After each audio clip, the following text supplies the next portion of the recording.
Biz hozir 125 kvadratlik obyektimizdamiz. Bir qaraganda hamma joy zo'rga o'xshaydi. Devorlar suvoq qilingan, idealga o'xshaydi. Lekin sizlarga bir narsani ko'rsataman. Keling. Mana hozir suvoq tekisga o'xshaydi, lekin bundoq qilganda mana ko'rib turibsizlarki, devor juda ham qiyshiq va undan ham tashqari xonalarning diagonali yo'q.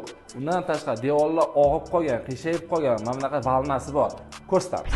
Mana hozir mayaklarni qotirganmiz. Mayaklar ba'zi joylarda 2 sm uch va 4 sm gacha chiqqan joylari bor va undan tashqari bu xonani diagonalini to'g'irlash uchun qo'yilgan. Endi devorlarning og'ib qolganligi haqida ko'rsataman.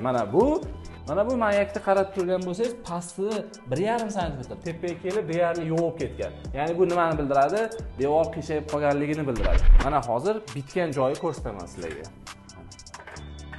Qo'yamiz, deyarli hamma joy tekis bo'ldi.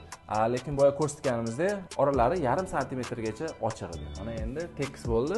Har doim remontni mana shunaqa ko'rinishda qilish kerak bo'ladi.